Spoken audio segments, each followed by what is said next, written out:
नमस्कार दोस्तों, मेरा नाम लवी त्रिपाठी है और आज का वीडियो मैं सिर्फ इसलिए शूट कर रहा हूँ क्योंकि मुझे लगा अगर इतना कुछ देश में हो रहा है तो मुझे भी अपने विचार देने चाहिए।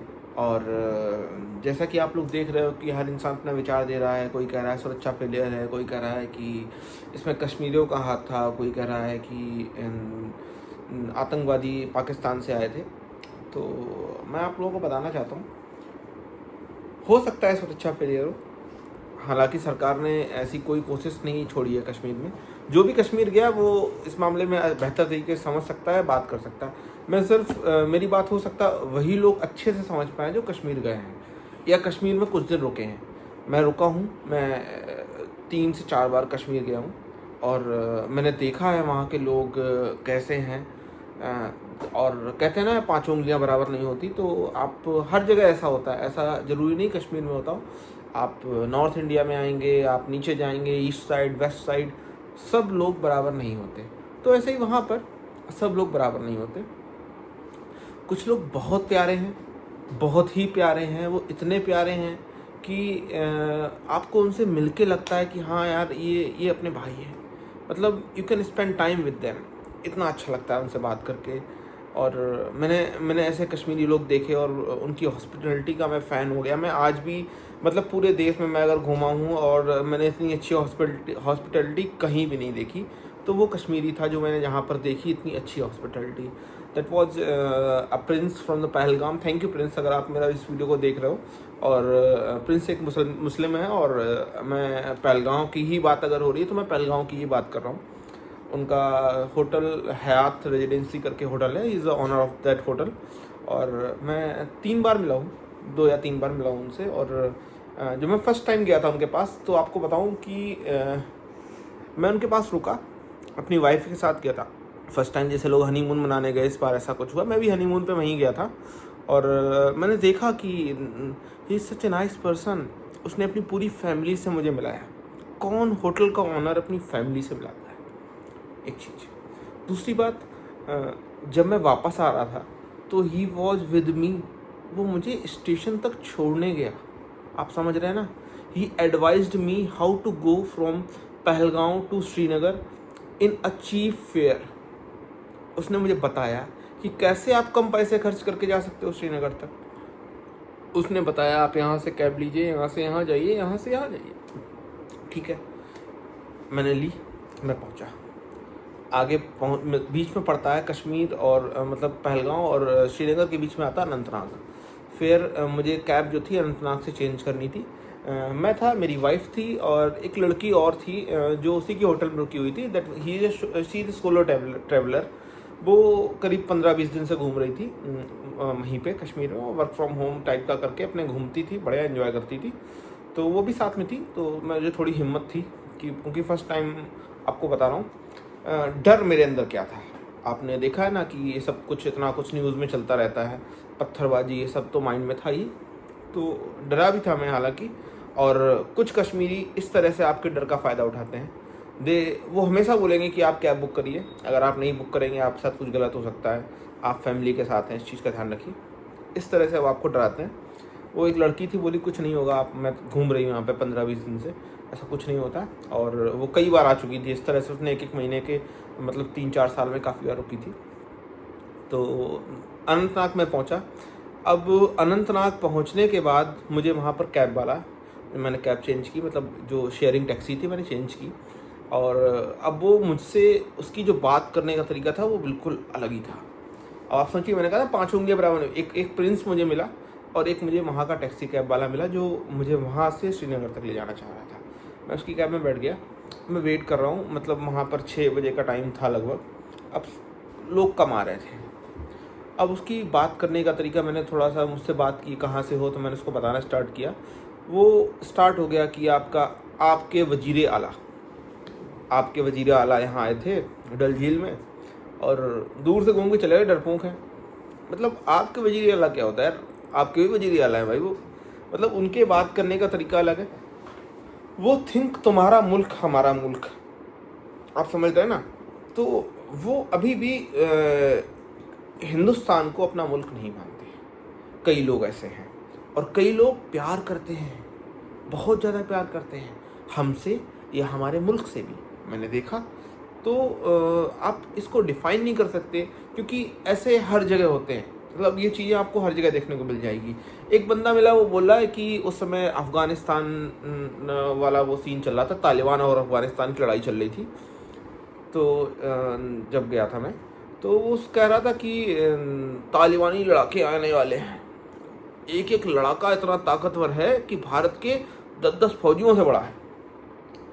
मैंने कहा यार है तो इंसानी। अरे वो इंसान नहीं है, वो जानवर है भाई।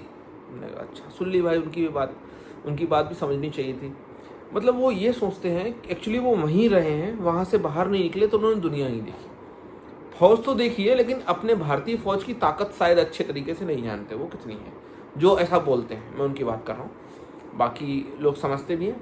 हालांकि ऐसा नहीं है, फौजियों से देखिए एक्स्ट्रा फोर्सेस होने से दिक्कत भी होती है, और ये दिक्कत वहाँ के लोगों के साथ उनकी गलतियों से पैदा हो रही है। जैसे अभी एक अटैक हुआ था, जो सीआरपीएफ की बस उड़ा दी गई थी।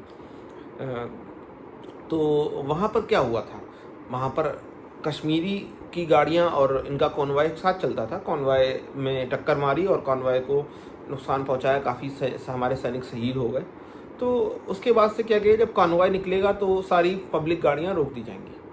अब इससे होता क्या है, it will take much time, बहुत समय बर्बाद होता है। एम्बुलेंस रोक दी गई, टाइम बर्बाद हो रहा है, जाम लग गया है, लोग फंसे हुए हैं।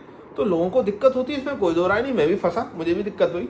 बट अगर आपको नहीं वो कर रहे हैं, तो मतलब ये दिक्कत उनके साथ भी तो हो रही है ना।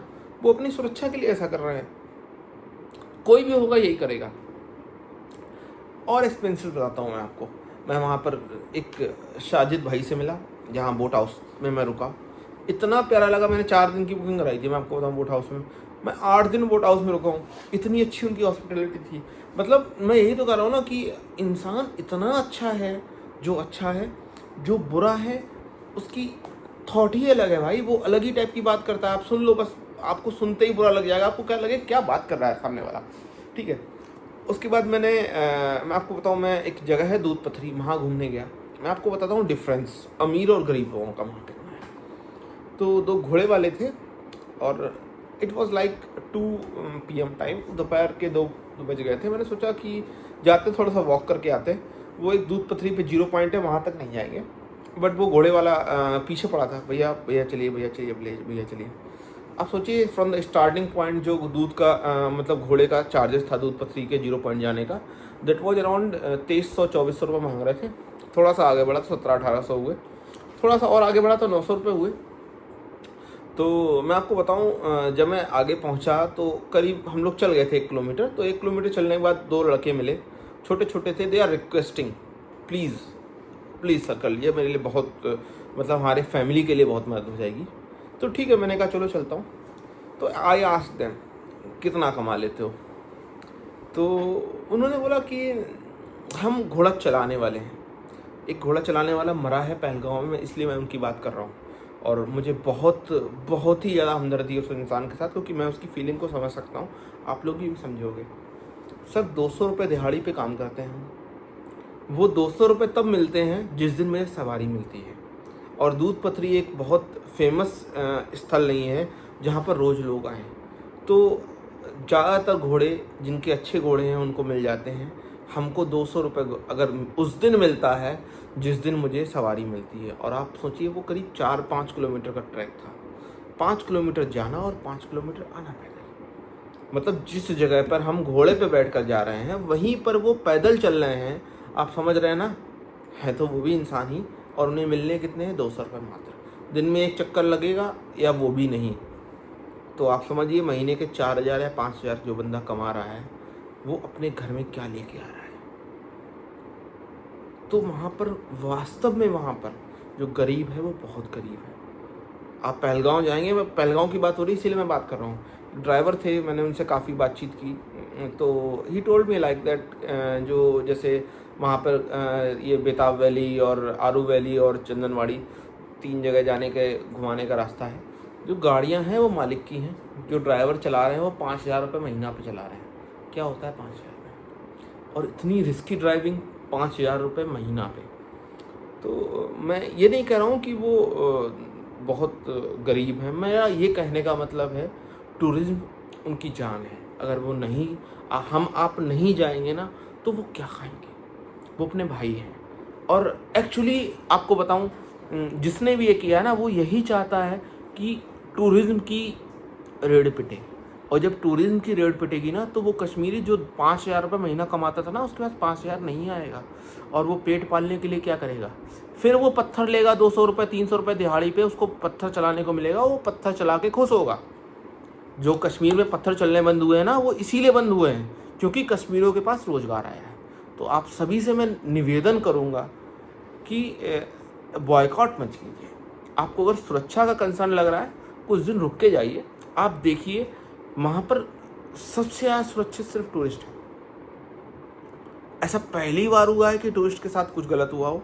और उसके बाद आगे मैं और आप लोगों को कुछ ऐड करना चाहूँगा, थोड़ा सा इम्पॉर्टेंट है। बुरे लोग हर जगह होते हैं और अच्छे लोग भी हर जगह होते हैं। एक प्रिंस नाम का बंदा, मैं कह रहा हूँ ना, एक प्रिंस, मैं प्रिंस सिर्फ उसको डिनोट नहीं कर रहा हूँ, मैं हर कश्मीरी को डिनोट कर रहा हूँ।